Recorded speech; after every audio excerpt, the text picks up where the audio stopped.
quien impartirá un muy interesante taller denominado Sembrando Sustentabilidad. De manera breve y a consideración de todos ustedes, me permitiré leer una síntesis curricular de nuestra ponente. Citlali es bióloga con maestría en gestión ambiental para la sustentabilidad por parte de la Universidad Veracruzana, colaboradora del Cuerpo Académico Investigación y Educación para el Desarrollo Sustentable y colaboradora del Cuerpo Académico Consolidado Arte y Transdisciplina, ambos pertenecientes a la UB. Ella también es corresponsable de la reestructuración del Plan de Estudios Crisis Civilizatoria, Diversidad Epistemológica y Decolonialidad de la Maestría en Estudios Transdisciplinarios para la Sustentabilidad de la Universidad Veracruzana. Es responsable de la elaboración del Plan de Estudios de Técnicas de Agricultura Sustentable del Área de Formación Libre de la UB, responsable de la elaboración del Plan de Estudios también de Sustentabilidad Urbana del Área de Formación Libre, coordinadora de la Maestría en Estudios Transdisciplinarios para la Sostenibilidad del Centro Ecodiálogo o Centro de Ecoalfabetización y Diálogo de Saberes de la Universidad Veracruzana, coordinadora del proyecto Unidad Modelo de Ecotecnologías para la Ecoalfabetización, Centro Ecodiálogo UB, coordinadora del proyecto de Siembra UB, Educación y Comunicación para la Sustentabilidad, que en 2015 le fue otorgado el Premio Estatal al Mérito Ambiental, categoría académica e investigación por parte de la Secretaría del Medio Ambiente del Estado de Veracruz. Es también comunicadora de cambio climático y asuntos ambientales. Y la Semarnat le otorgó la mención honorífica nacional del Premio al Mérito Ecológico 2018 en la categoría Cultura y Comunicación Ambiental. Conduce y coproduce el programa La Ensalada, Saberes y Haceres Sustentables en Radio B. Co-conduce el show de la Tierra, Arte, Ciencia y Ambiente en Radio Más. Ha sido invitada por la CEPAL al taller de periodistas de cambio climático en la Precop 25 en San José, Costa Rica, y ha sido seleccionada por el Earth Journalism Network para asistir a la Cumbre Climática COP25 en Madrid, España. Sin más preámbulo, cedemos la palabra a la profesora Citlali. Bienvenida, Citlali. Hola, ¿qué tal, Jorge? Muchas gracias por esta bienvenida y estas palabras de la semblanza. Muchas gracias y agradezco mucho a la Universidad de Jalapa y a todos los que hicieron posible que en esta ocasión me sume a las jornadas que ustedes están teniendo y que celebro que así sea, porque me parece que tenemos que abonar a la reflexión crítica y al pensamiento que nos ayude a pasar a la acción, que es ahora lo que más se necesita. Pues me gustaría, si me lo permiten, compartir mi pantalla para la presentación que en esta ocasión tengo para ustedes. Y siéntanse en la libertad también, si en algún momento consideran tomar la palabra, con todo gusto podemos comenzar. No sé si por ahí estén viendo ya mi pantalla. Sí, Citlali, adelante. Sí. Bueno, pues vamos a ver en este caso estas situaciones ambientales que de repente son tan avasalladoras, que son luego tan grandes y complejas que nos cuesta mucho trabajo ver por dónde ir y que a veces cuando tenemos una pequeña acción sentimos que no está resolviendo los grandes problemas y sin embargo, ¿cómo podemos pensar en que eso que estamos haciendo, que está en nuestras manos, sí contribuye de una forma activa y positiva a la complejidad de las situaciones ambientales? Vamos entonces a ver un poco sobre cuál es la situación planetaria, qué tiene que ver los objetivos de desarrollo sostenible del milenio y las soluciones para resolver estas situaciones planetarias y qué hacer desde casa, desde la oficina, desde mi día a día. Primero que nada, tendríamos nuevamente que recordarnos que todo esto que estamos viviendo está sucediendo en este planeta que se encuentra en tercera posición del sistema solar, un sistema que se encuentra en el brazo de la Vía Láctea, que es nuestra galaxia, entre muchas que hay en el universo. Y hasta ahora es el único planeta donde sabemos que hay vida de la forma en la que la conocemos. Y más allá de eso, de que esta esfera azul tenga vida, resulta que de entre casi los más o menos 200 países que tenemos en este planeta, México ocupa un lugar muy importante respecto a la vida que hay aquí en el planeta Tierra, y es que se considera uno de los países megadiversos. Eso quiere decir que de por sí este planeta es el que sabemos que tiene vida, y México es el planeta donde hay una diversidad de seres vivos que están tejidos entre ellos en ecosistemas, y que por lo tanto estas situaciones donde ahora hablamos de los ODS, hablamos de la sustentabilidad y de las situaciones que hay que resolver a nivel ambiental, económico, político, porque eso también es la sustentabilidad, pues vemos que nuestra responsabilidad es planetaria e incluso pues universal en el sentido más estricto de la palabra.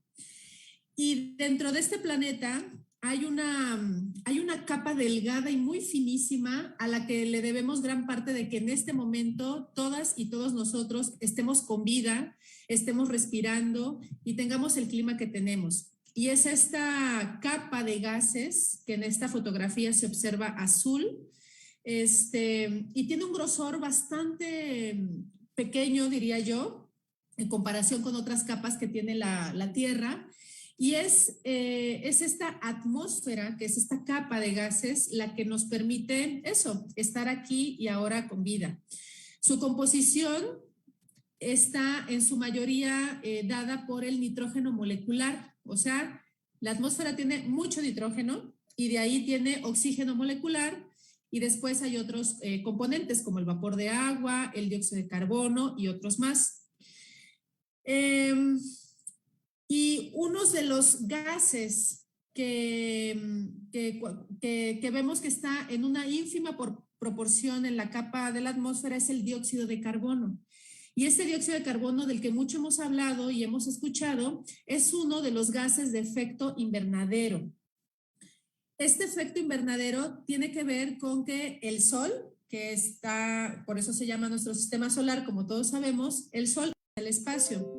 Y hay, entonces, en una resta, vemos que hay menos calor para regresar a la Tierra. Esto es un efecto de gases de invernadero de manera natural. Actualmente conocemos que hay emisores de gases de efecto invernadero.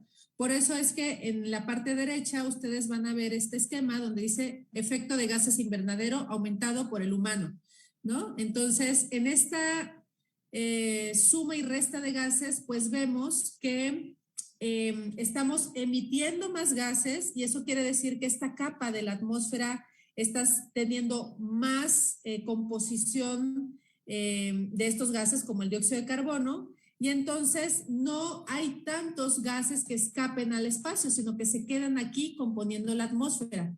Es decir, que si que regresa a la Tierra.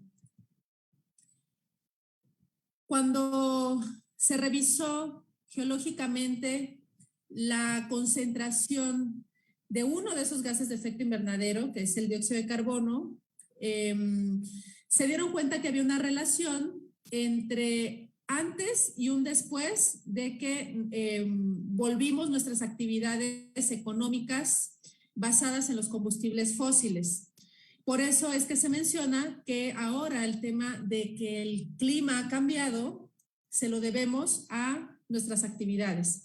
De hecho, hay un concepto que se llama antropoceno, porque ya hemos modificado a nivel y a tiempo geológico estos cambios naturales de temperatura que hay en eones en el planeta.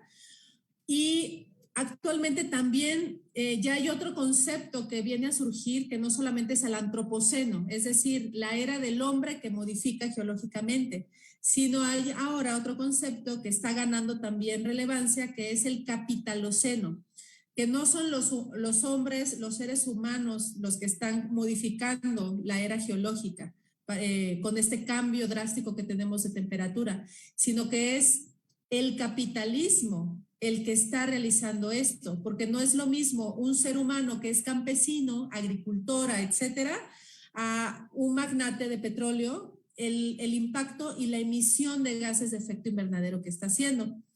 Entonces, ahí vemos una relación directa y proporcional a nuestro estilo capital y productivo basado en combustibles fósiles, que emite en esa quema de combustibles fósiles, emite gases de efecto invernadero y han hecho que la atmósfera se mantenga más caliente aún y se modifique el clima, que cambie el clima. Esta gráfica muestra lo anterior, lo que les estaba comentando. Si nosotros no hubiéramos pasado por esta era que comenzó con la industria, con la revolución industrial, con el uso de combustibles fósiles, si no hubiéramos pasado por ahí y hubieran sido otras las energías para estar con algunas actividades en nuestro planeta, entonces en esta línea puntiaguda las concentraciones más o menos se hubieran mantenido así, y sin embargo vemos que otra fue la historia que hemos vivido. Como les comentaba, no todos estamos emitiendo las mismas concentraciones de gases, ¿no? Ahorita yo ponía el ejemplo de un campesino y un magnate del petróleo, pero también eso lo podemos ver por grupos sociales e incluso por países. Entonces, el país que más emite concentraciones de gases de efecto invernadero es China, y por otro lado vemos que el segundo lugar es Estados Unidos.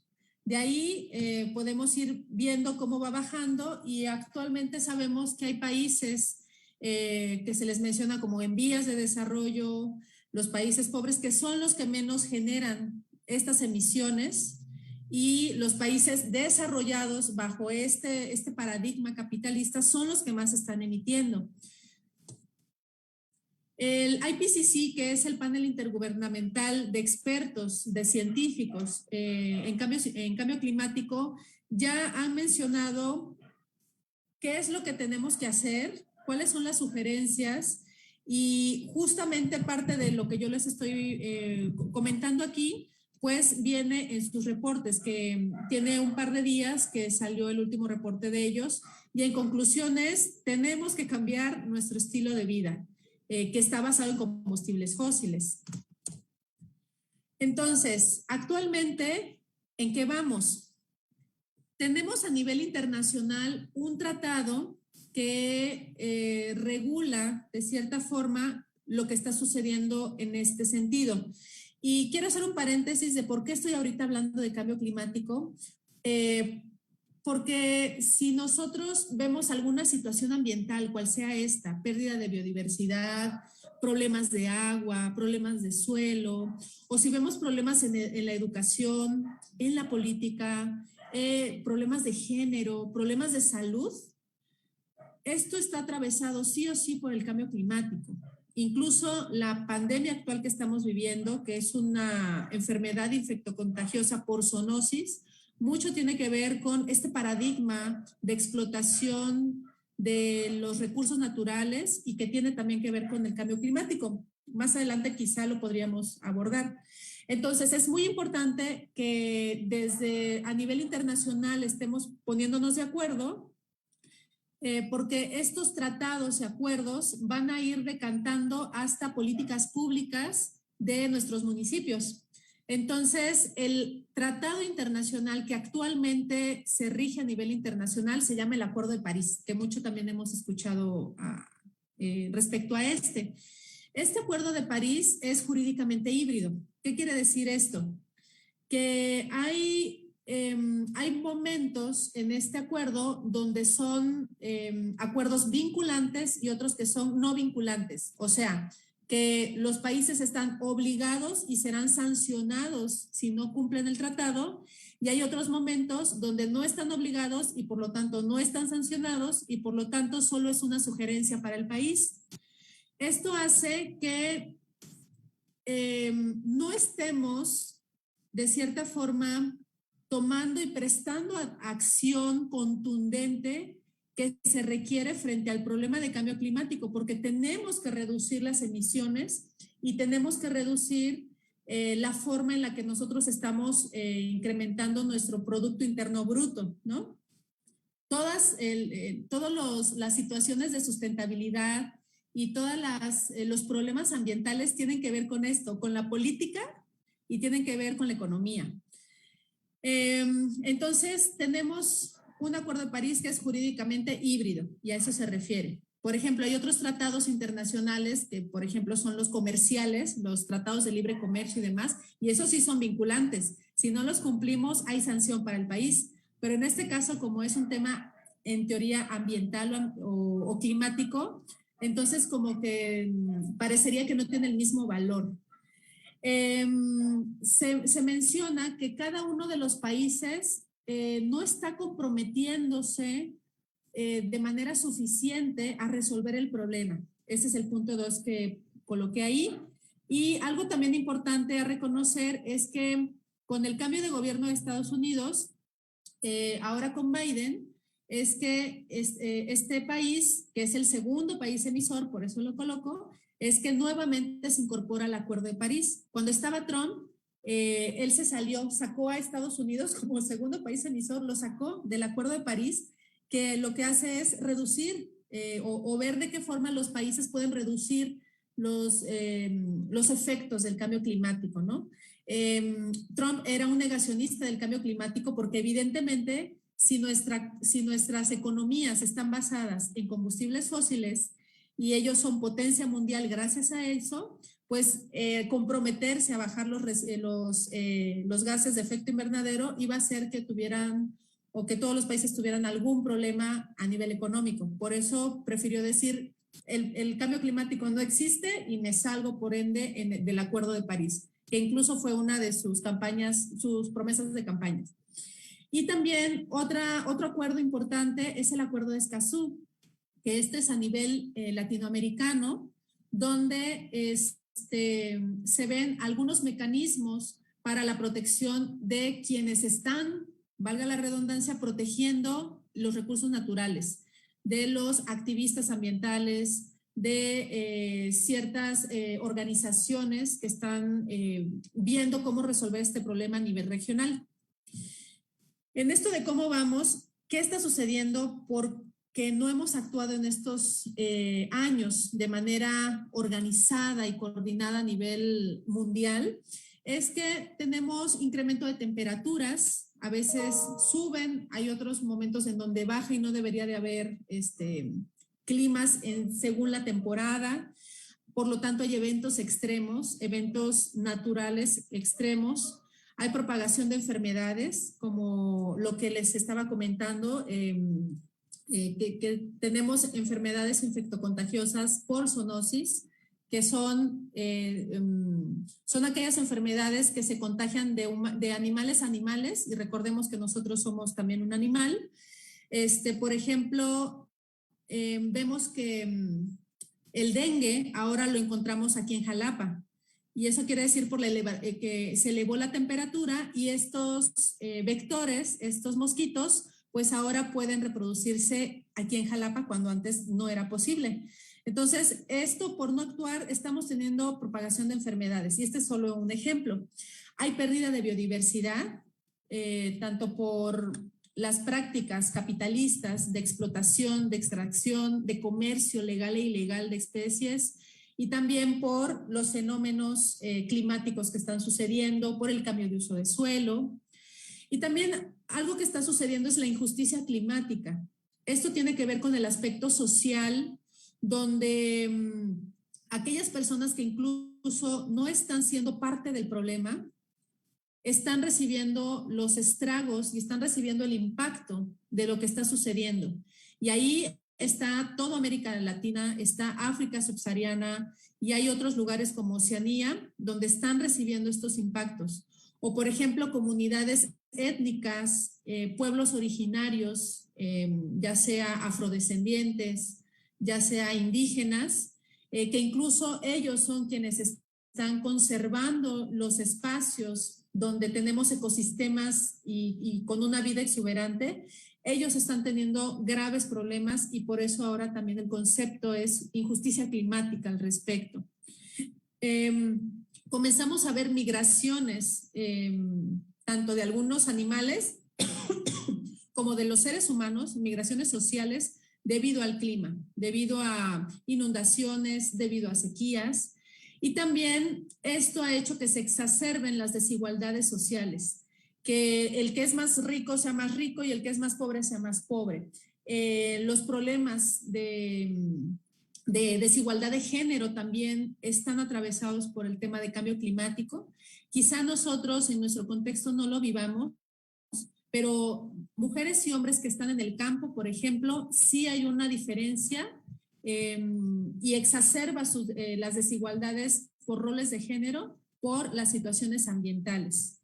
Y también esto tiene consecuencias en qué tan soberanos somos a la hora de alimentarnos y qué tanta seguridad tenemos, qué tanta disponibilidad tenemos de alimentos asequibles y saludables. Para esta solución tendríamos entonces que pensar en que tomemos acción de forma largoplacista, que pueda que la acción y la solución no empiece y termine en una administración pública, por ejemplo, o con un tratado o un acuerdo internacional o nacional, que las soluciones sean basadas en la ciencia y también que estén ligadas con el conocimiento ancestral, con el conocimiento práctico y sabio que tienen y que guardan muchas comunidades, y que estas soluciones, por lo tanto, sean integrales y coordinadas, que todas y todos, desde los rubros y desde los campos de acción en los que estemos, nos podamos interconectar para, de forma coordinada y compleja, poder resolver este grave problema que tenemos. Y otra solución sería un cambio de paradigma económico y energético, por lo que les acabo de comentar. Todo esto pareciera utópico, pero me parece más bien bastante grave que estemos acostumbrados a los problemas que tenemos, de que no es posible que los derechos humanos, como es el derecho al agua, el derecho a un ambiente sano, ni siquiera podamos, muchos de los que habitan el planeta, que los podamos tener. Entonces, esto tendría que no ser una utopía, sino tendría que ser real, y lo bueno es que hay acciones que podemos hacer en conjunto para alcanzarlo y se están haciendo. Los compromisos tienen que ser más ambiciosos y esto es a nivel regional y a nivel mundial también. Y por eso también los acuerdos y tratados tienen que ser vinculantes, tienen que ser obligatorios y tiene que haber responsabilidades si no se cumplen, y que decanten en políticas públicas que sí se lleven a cabo. Y evidentemente tiene que ver con lo que hay en nuestros corazones, en nuestros pensamientos y en nuestras emociones y en todo lo que nos integra como seres humanos. Entonces, sí tiene que ver con un cambio interno de nosotros, y por eso es que de repente manejé como algunas cuestiones políticas, económicas, porque no todo tiene que ser acuñado a nosotras, a nosotros, pero al mismo tiempo cada uno de nosotros y por ejemplo de las niñas, de los niños que vienen, de los jóvenes que vienen, serán dentro de poco quienes vayan a tomar decisiones a nivel internacional. Y ahí es donde entran parte de los objetivos de desarrollo sostenible para resolver estos problemas. Son 17 y si los vemos no solo tienen que ver con el medio ambiente, tienen que ver con educación, con género, con bienestar, con salud. Y todo esto tenemos que verlo como un poliedro que tiene que ir avanzando para resolver, ¿no? Entonces, recordemos que el concepto de sustentabilidad no solamente implica aspectos ambientales. La sustentabilidad abarca todo esto. Cuando hablamos de sustentabilidad, hablamos de aspectos que incluso pensaríamos que no tienen mucho que ver con los temas ecológicos y ambientales, y sin duda son requeridos para resolver la crisis climática y las crisis ambientales, educativas, de salud que tenemos. Entonces, desde casa, ¿qué podemos hacer? Primero que nada, ocupar nuestro ambiente hogareño, nuestras relaciones interpersonales cercanas y a nuestra familia como esa unidad de cambio, esa unidad de micropolítica, esa unidad donde se genera y se manifiesta el pensamiento y la acción crítica para poder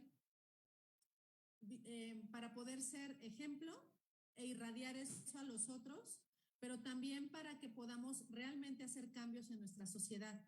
Dentro de esto que ustedes van a ver, que por ejemplo es no desperdicies comida, recicle en casa, etcétera. Algo también muy importante es atendamos las políticas públicas. Informémonos sobre qué está sucediendo a nivel internacional, qué están acordando entre países, qué está acordando nuestro país para resolver estos problemas. Y de esa forma vamos a tener este lado como global y local desde nuestras vidas. No desperdiciar comida es algo que podemos hacer desde casa. Y esto tiene un fundamento porque, por ejemplo, hay un informe que salió del Banco Mundial que se llama Water Waste y menciona que el 40% de la basura que se genera a nivel internacional, el 40% es comida. Entonces, por un lado, tenemos que exigir políticas públicas y por otro lado, es formarnos, ecoalfabetizarnos y educarnos ambientalmente en el uso sensato de la administración de nuestra comida. Reciclar, reutilizar y usar desde casa también es una buena acción. Recordemos que muchos de los materiales que se pueden reutilizar, reusar y reciclar fueron hechos y elaborados a partir de derivados del petróleo, que es un combustible fósil, y también nos ayuda a detonar, o más bien a no detonar, a desactivar el paradigma del consumismo, que está basado en el capital, en el consumo, que es comprar, usar y tirar. Y eso puede ser en 30 segundos, como lo es en un popote, o en una blusa que a veces nos dura 2 meses, o en un plato de unicel que solamente en 30 minutos en lo que me como lo que me esté comiendo, ¿no? Entonces, me parece que hay que hacer siempre la liga entre lo que estoy haciendo en mi día a día es para mi bienestar y el entorno inmediato, pero también tiene una liga y una línea directa con lo que está sucediendo a nivel internacional y mundial. Comprar a granel en lugar de preferir envases y envoltorios y embalajes que están plastificados. Cambiar la chatarra por alimentos locales, alimentos frescos y saludables. La chatarra también está siendo uno de los productos que también contamina el ambiente, ¿no? Por ejemplo, las compañías de juguitos, de refrescos, de lechitas, son las que extraen el agua de comunidades donde se está conservando este recurso importantísimo hídrico. Entonces, es un problema ambiental, pero también es un problema de igualdad o de desigualdad social. Cuando nosotros nos comemos una chatarra, quizá detrás hay una lucha y por lo tanto una lucha que no fue justa y quizá hay incluso muerte, asesinatos o hay injusticias, ¿no? De los pueblos donde se defienden esto. Y no decir más sobre el problema de obesidad y sobrepeso que tenemos en esta sociedad obesogénica que es México, donde estos productos están sustituyendo alimentos como el amaranto, la fruta, las palomitas, que las palomitas es una de las 68 razas de maíz que tenemos y es mexicana, las palomitas de maíz que tenemos en los cines. Y bueno, ahora ya ese maíz es transgénico en su mayoría, pero la palomita de maíz es una de las razas que nació aquí en territorio mexicano hace entre 6,000 y 8,000 años atrás. Adiós a la secadora, también es otra de las cosas que podemos hacer, que aquí, por ejemplo, en Jalapa, de repente es un poco complicado porque tenemos muchas lluvias, porque estamos en el bosque mesófilo de montaña, pero sí ir como dialogando e interactuando con los elementos de la naturaleza y sé que no están como a favor del ambiente, ¿no? Entonces, recordar que estamos en una sociedad capitalista y no por eso tenemos que tender más hacia allá, sino ir mediando entre lo que tenemos, lo que estamos haciendo y qué cosas podemos ir cambiando armoniosamente en nuestro día a día. Entonces, si bien algunos de nosotros tenemos autos, tratemos de mezclarlos con el transporte público, con la bicicleta y con caminar. Otra cosa en casa que podemos hacer es los aceites, no tirarlos a nuestra tarjea, porque el aceite puede contaminar y contamina de hecho el agua. Y por ejemplo tenemos instancias como Semarnat que acopian, así como se acopia el papel, las cuestiones electrónicas y ya voy escuchando la canción y ya sé el momento en el que tengo que enjabonarme, en el que tengo que ya echarme agua y terminar, ¿no? Entonces, este tipo de estrategias ayudan mucho a administrar el agua en casa. Y seguramente ustedes conocen otras para la taza de baño, que son 18 litros los que cada vez que le bajamos, 10, 18 litros son los que se van. Y luego nuestros residuos fisiológicos pues son de mililitros, ¿no? Entonces, ahí está una como incongruencia, ¿no?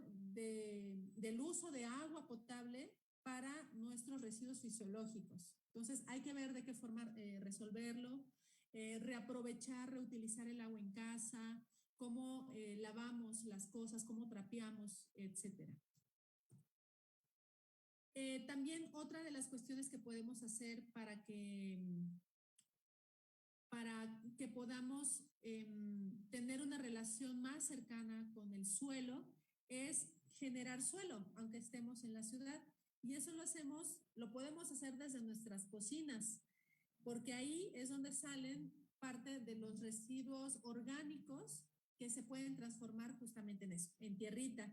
Entonces, separar nuestra basura y que se vuelvan residuos sólidos, porque la basura es como esta mezcla de todo. Y cuando lo separamos, entonces ya podemos hablar de algo sustentable. Entonces, dentro de esta separación entre cartón, papel, PET, vidrio, están los residuos orgánicos. Y los residuos orgánicos y el agua son dos elementos importantes. Más bien diría, la tierra y el agua son dos elementos importantes. Dos elementos que podemos conservar y prestar atención desde nuestras casas, desde nuestras oficinas, desde nuestras escuelas. Tierra y agua tienen que ver con la agricultura.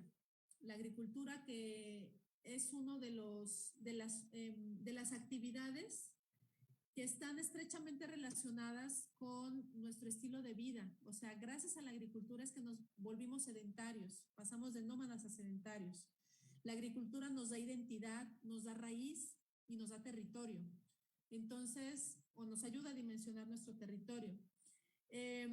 La agricultura a nivel familiar, a menor escala, es la que ha estado durante la historia de nuestra civilización durante mucho tiempo.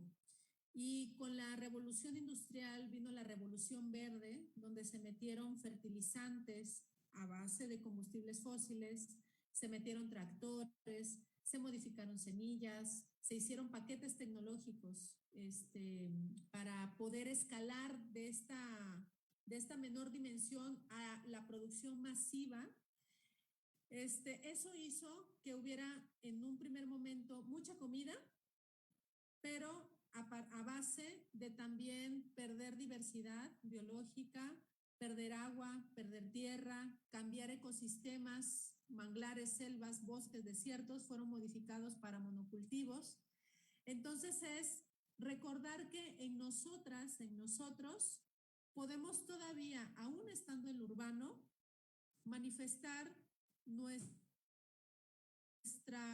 o sea, como una acción ambiental, o sea, volvernos activistas ambientales a partir de la producción de alimentos de forma sustentable.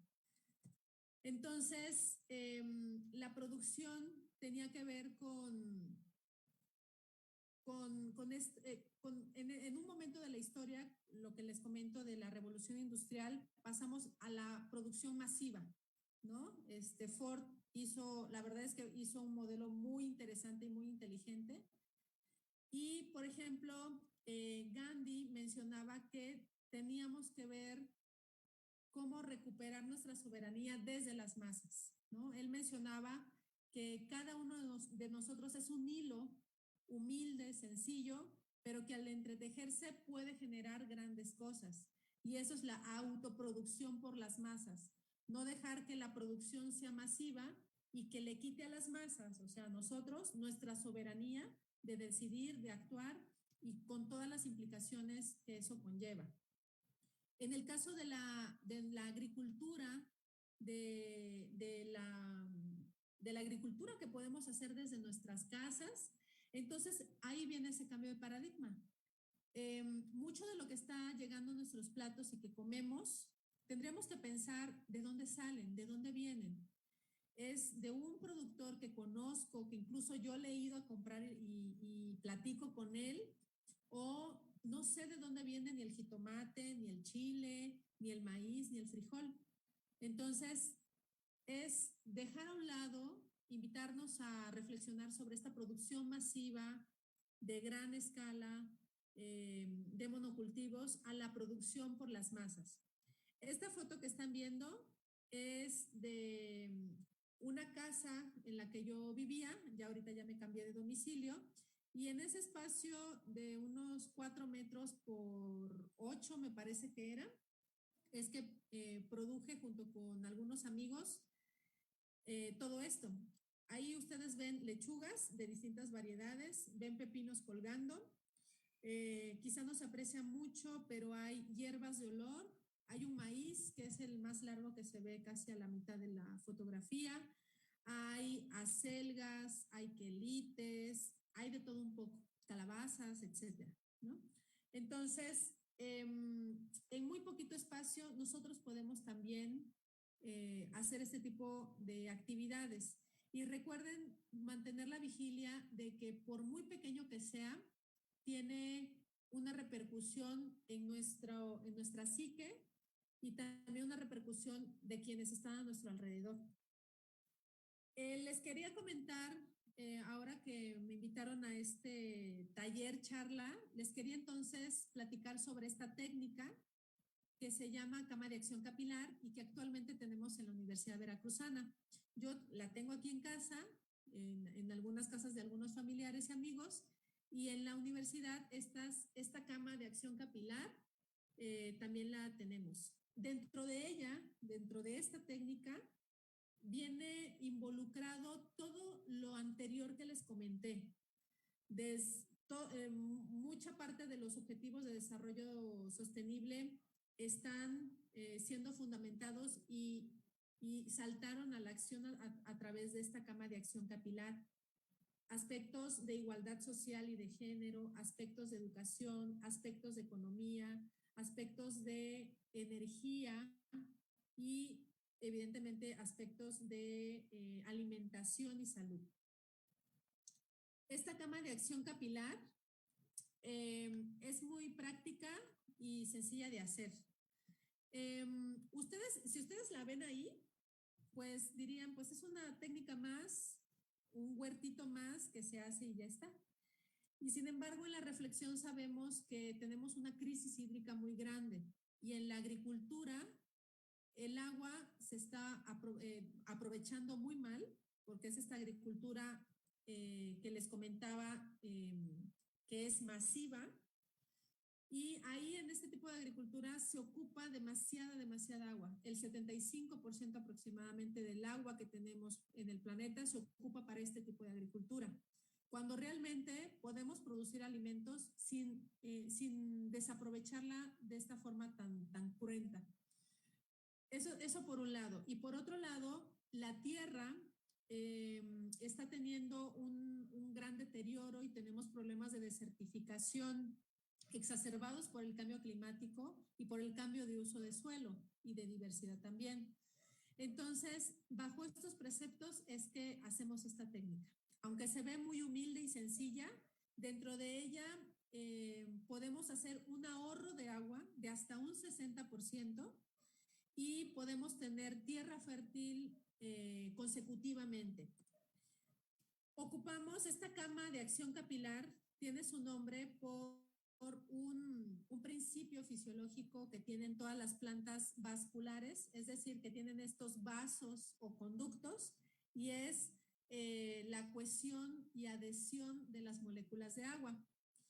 Cuando una planta quiere tomar agua del suelo, lo que hace es que por las raíces absorbe el agua y gracias a este principio fisiológico es que el agua va subiendo, es decir, las moléculas de agua se van adhiriendo y subiendo hasta llegar al ápice de la planta. Entonces, ocupamos la sabiduría intrínseca que tienen las plantas, es decir, dialogamos con ellas, las observamos y vamos a hacer uso de este principio para ahorrar el agua. La verdad es que no es mucha ciencia, pero sí es ciencia. Lo que necesitamos para esta técnica es un contenedor que esté aislado al entorno. Entonces, aunque tengamos tierra por fuera, vamos a aislarnos. Y esto también permite que en las ciudades podamos cultivar. Entonces, generamos un contenedor que sea impermeable, o sea, que no permee lo que vayamos a colocar dentro, sobre todo el agua. Esto que ustedes ven azulito es el plástico impermeable, el material impermeable para colocar todo lo que vamos a poner dentro. Viéndolo de manera ya práctica, podemos ocupar contenedores que sean impermeables o bien poder usar materiales naturales como los que tenemos en la Universidad Veracruzana, que ocupamos bambú, pero ese no es impermeable. Entonces colocamos este plástico de invernadero para cumplir esa función. Después de poner este contenedor, a la mitad de él vamos a colocar grava, vamos a colocar piedras de río o algo que nos ayude a rellenar sin que se degrade. Y en este caso, nosotros hemos ocupado grava. En esa grava vamos a insertar un tubo de PVC, un tubo que va a fungir como abastecedor de agua. Estos orificios son para que el agua salga de ahí. Y después de esta etapa es que nosotros vamos a llenar ahí de agua. Miren, por ejemplo, ya visto en una foto real. Denme un segundo. Este sería, ¿no? Como la tubería. Hemos tratado de hacerlo con otro tipo de materiales, pero hasta ahora este es el que nos ha funcionado. Entonces, hacemos estas perforaciones y esta será la tubería para llenar de agua. Si ustedes ven, nuestra cama de acción capilar, nuestra cama de cultivo que va a ahorrar agua, está dividido en dos. En este primero, estamos colocando la tubería, como les comenté, porque ahí vamos a colocar agua. Y arriba vamos a colocar tierra. Entonces vamos a tener los dos insumos que todo cultivo necesita. Cuando nosotros hacemos un cultivo en casa, pues hemos visto que el riego lo hacemos de arriba para abajo. O sea, agarramos una regadera, agarramos una cubeta, agarramos una manguera y regamos de arriba para abajo. En el caso de esta técnica, el riego es de abajo para arriba. Y eso se debe gracias al principio de capilaridad que les comenté de las plantas. Primero vamos a llenar por esta tubería, vamos a llenar de agua. ¿Sí están viendo mi cursor, mi mouse? ¿O sí se observa? Sí, bueno, sí se ve, bien, gracias. Entonces vamos a llenar de agua aquí y todo esto donde está la grava es que se va a inundar, va a quedar inundado de agua. Entonces ahí ya va a haber el insumo hídrico para las plantas. Si ustedes observan, aquí hay una malla. Esta malla sí es permeable, o sea, va a permear el agua para subir al donde está la tierra, pero va a ser lo suficientemente chiquita para que la tierra no baje a donde está la grava. Entonces, ya llenamos de tierra y vamos a poder sembrar nuestras hortalizas. Aquí dibujamos un tomate, una selga y unas papas. Entonces, cuando el almacén de agua de grava está lleno, se va a empezar a humedecer aquí la tierra, pero también las raíces van a empezar a buscar el agua. Entonces, a partir de las raíces es que el agua ingresará a las plantas. Cuando tenemos riegos de arriba hacia abajo, que son los convencionales, mucha de esa agua no llega a las plantas, se pierde. Entonces, esta técnica lo que hace es que se ahorre hasta un 60%, de un 40 a un 60% de agua. O sea, de verdad que es, en ese caso, magnífica esta técnica y ayuda a conservar. Si el agua se pasa, o sea, si de repente se puede llegar a inundar mis plantas, se pueden ahogar, no, porque aquí contamos con un desagüe que nos ayuda a sacar el agua que esté de más. Y bueno, aquí ya no pusimos la cubetita donde recuperamos el agua, pero la idea es eso, tener un respeto en acción con este recurso hídrico. A esta técnica también le sumamos otro contenedor que también es un PVC un poco más grande, de unas 6 pulgadas, porque el que ustedes ven de la tubería es como de 4 pulgadas. Y en este contenedor que está abierto tanto de arriba como de abajo, colocamos orificios y ahí es donde vamos a colocar nuestros residuos orgánicos de los que hemos hablado que podemos sacar de nuestras cocinas para transformarlo en tierra. Es el mismo principio, por ejemplo, de los tomates, lo que nos comemos es el fruto, pero quedan las hojas. Y así de distintas plantas, ¿no? De la selga nos comemos el tallo y las hojas, pero queda la raíz. Entonces, todo eso que es residuo orgánico, lo colocamos en este espacio y no sé si logran ver que hay aquí unas líneas rosadas, son la representación de lombrices. Podemos colocar una población de lombrices para que ayude a comerse esta materia orgánica y producir nueva tierra. Entonces, en esta técnica, fíjense, podemos producir alimentos para comer desde nuestra casa. Cuando producimos en casa suceden muchas cosas. La primera es que cambia nuestra alimentación. La otra es que comemos más saludable y fresco. Y eso a nivel como nutricional y de salud.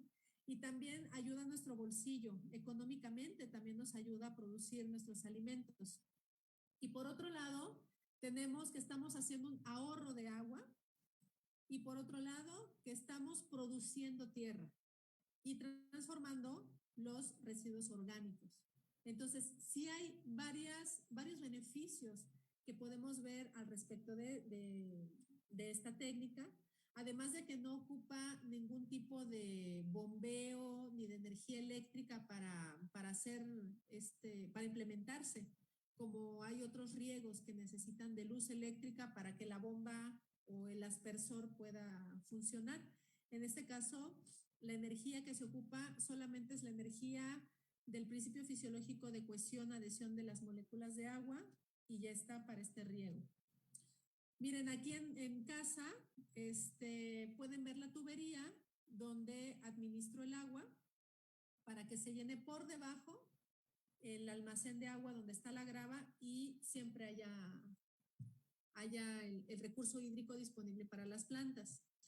También les he de decir que otro beneficio es que pues todos trabajamos o estudiamos y de repente pareciera que no tenemos tiempo para este tipo de actividades. Y esta es una maravilla porque hay momentos en los que esta técnica no se tiene que regar diario, como parecería cuando hay plantas que están floreciendo o que tienen frutos u hojas, como en este caso.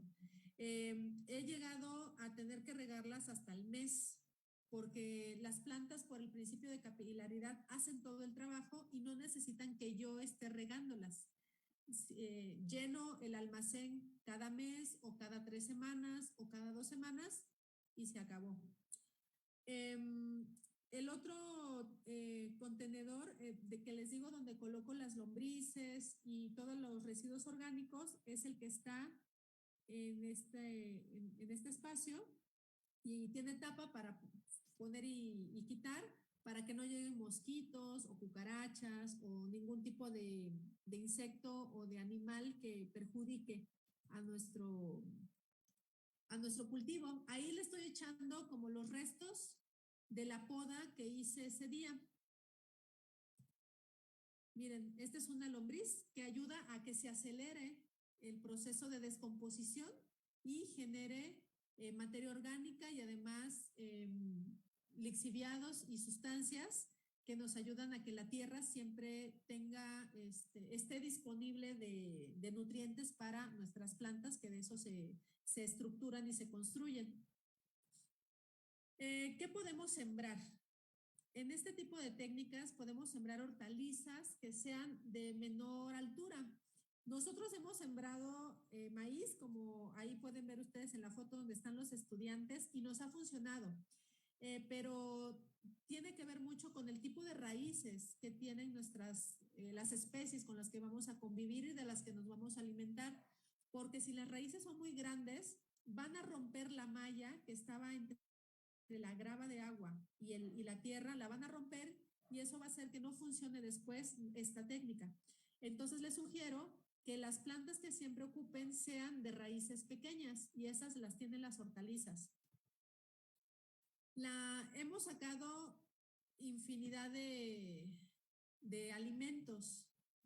Hemos sacado hortalizas varias. Por ejemplo, ahí ustedes pueden ver lo que nos preparamos para una ensalada. Acelgas, flores de calabaza, tomate citlali, que es el regional al que le decimos tomate cherry, variedades de otro tomate amarillo, pimiento, pepinos, chayotes, calabazas, chiles, ejotes. Todo esto lo podemos nosotros sembrar.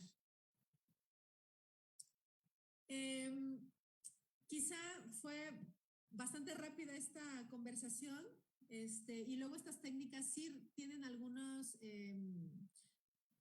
aspectos técnicos que tenemos que revisar, pero la intención es eso, que crezca en nosotros el interés y la curiosidad y que esto que podemos hacer desde nuestras casas, donde sembramos la sustentabilidad, sirva para dimensionar humanos, nos ayuda a fomentar distintas relaciones entre nosotros y con la naturaleza y las otras especies, para que recordemos que... La maestra Carla Abad pregunta a través de Facebook que qué podemos hacer para que aun cuando en casa se separe la basura, que es común ver que la gente que la recoge por parte del municipio la revuelve o en su defecto la gente que busca desechos reutilizables. Sí, es muy buena pregunta y por eso comenzaba la charla con la vigilia que cada uno de nosotros tenemos que tener como ciudadanos en las políticas públicas. En el ayuntamiento, quienes son los responsables de recoger nuestros residuos sólidos, existe una ley, ¿no? Hay políticas públicas al respecto y mecanismos. Entonces, por un lado, ser vigilantes de esto, informarnos, exigir a las autoridades que haya un manejo sustentable de nuestros residuos sólidos urbanos. Y por otro lado, también es bien interesante. esto que mencionas, porque recuerdo que hubo un trabajo de investigación que se hizo de qué sucede con la basura cuando se va de nuestras casas. Lo hizo un estudiante de biología, de la Facultad de Biología, y él observó que sí, que muchas veces en las casas dejamos la basura fuera y lo que hacen los recolectores de basura es que la echan al carro recolector y la echan completa, toda, nuevamente revuelta, pero la ponen así para seleccionarla. Ellos la seleccionan en cartón, en PET, en vidrio, porque eso les brinda también ingresos. Y me parece que no es una selección hacia lo orgánico e inorgánico. Entonces, quizá nosotros observamos que ellos la revuelven cuando lo hacen solamente en una primera fase para después volverla a separar y ver de qué forma pueden obtener ingresos. Los colectores de basura sí son uno de los agentes importantes en esta cuestión de los residuos sólidos urbanos, pero evidentemente nosotros también podemos ayudar, como veo que tú o usted lo hace, al separarlo en orgánico, porque cuando nosotros no separamos lo orgánico de lo inorgánico, todo se va en una bolsa de plástico y estas bolsas de plástico pueden tardar 3,000 años, 10,000 años en descomponerse, mientras que adentro puede haber materia orgánica, la cáscara de plátano, etcétera, que tarda una semana en descomponerse.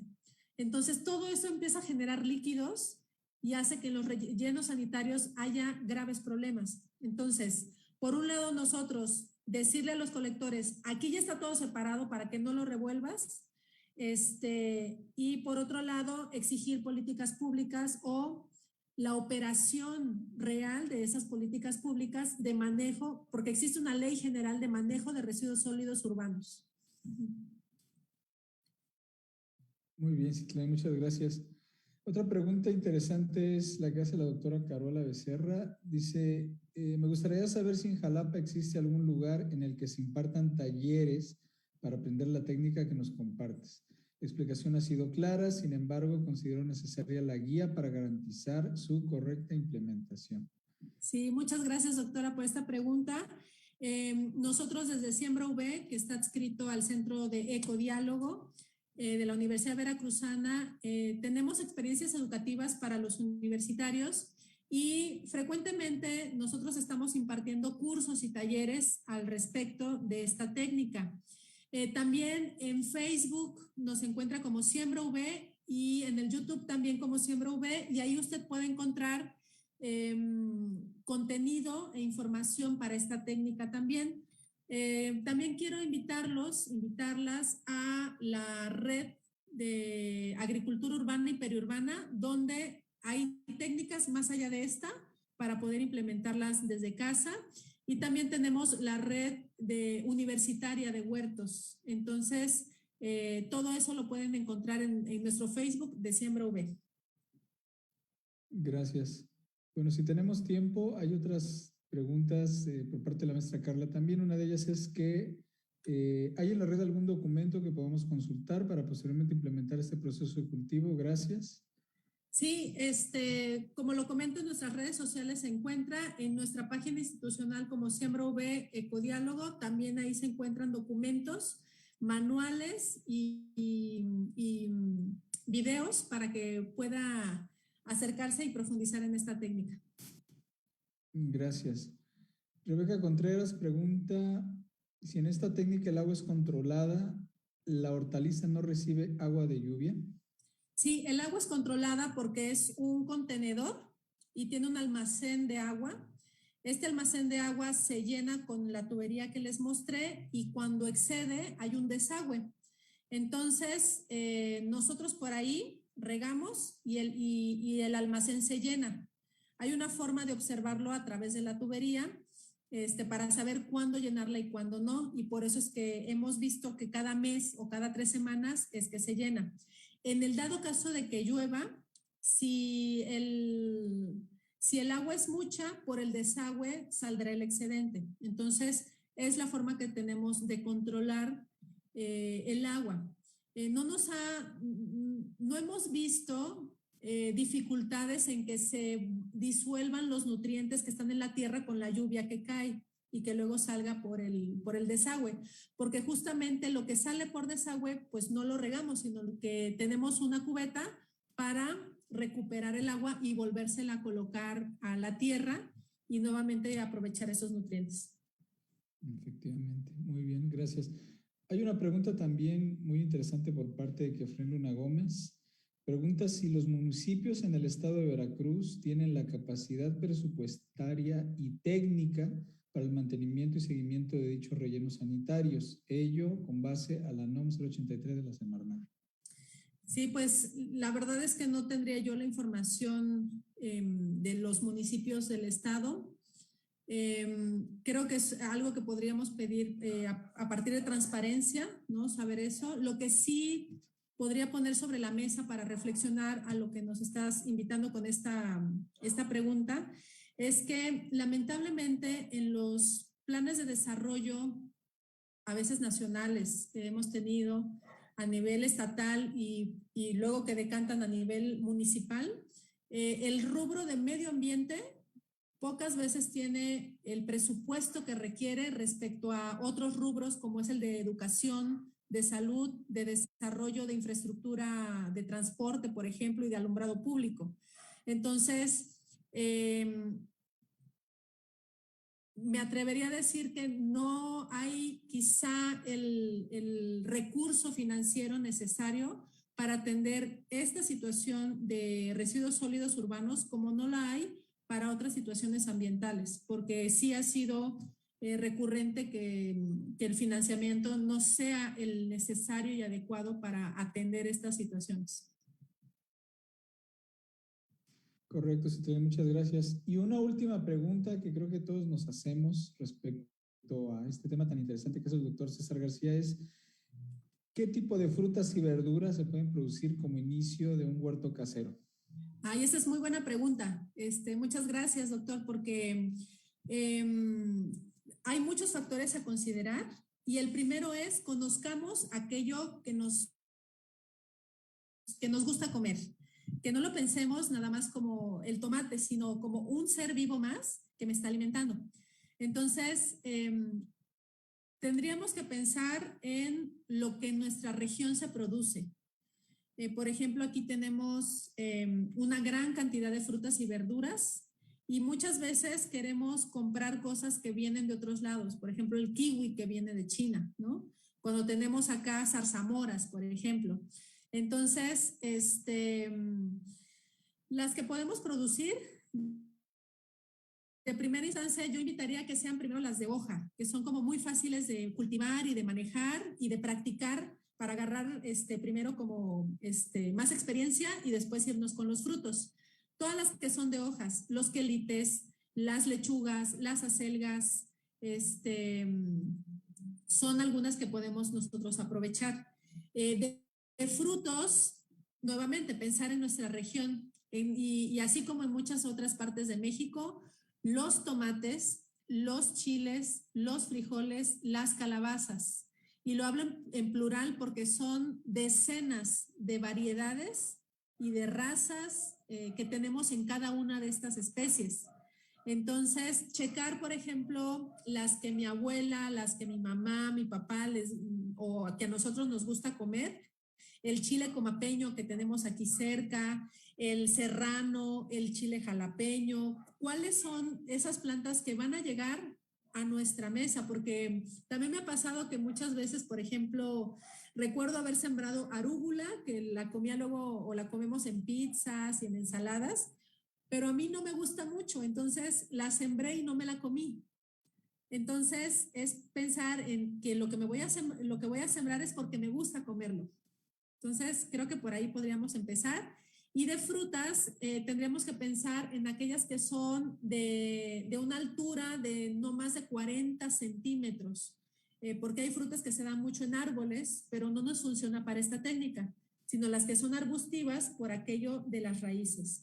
La zarzamora es una buena idea, por ejemplo.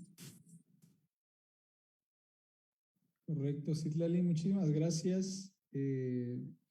A ver, otra pregunta por parte de César, que ya se quiere volver experto también aquí en huertos urbanos. ¿Dónde podemos encontrar asesoría técnica para iniciar el huerto urbano? Sí, bueno, en Siembra V tenemos estas técnicas que esperemos ahora que acabe la pandemia o tengamos estos mecanismos para recibir gente, podamos hacer visitas guiadas con miras a que sea una asesoría técnica, talleres y cursos. Tenemos material virtual. También invito a que entren a la coordinación de sustentabilidad. Ahí hay muchas actividades y acciones que también se pueden realizar. Eso por un lado. Y por otro lado, tenemos la unidad modelo de ecotecnologías para la ecoalfabetización en la Universidad Veracruzana. Estas ecotecnologías, como la que les mostré, las tenemos en el espacio donde Jorge y yo trabajamos. E incluso somos parte de esta unidad. Entonces, si me lo permiten, dar nuevamente el nombre para que ustedes entren a la página y puedan ahí acceder a esta información. Es UME, con doble E, es la sigla, y es Unidad Modelo de Ecotecnologías para la Ecoalfabetización. Siembra V, de donde sale esta técnica, es parte de esta UME. Y ahí vamos a dar visitas guiadas, vamos a impartir talleres, cursos, donde conoceremos esta técnica como pretexto a la sustentabilidad, a vivir la sustentabilidad. Entonces, esa sería la información que yo creo que podría compartirles en esta ocasión. Correcto, Citlali, muchísimas gracias. Pues bueno, la invitación queda abierta para todas las personas que estén interesadas en entender y saber un poquito más sobre estos saberes.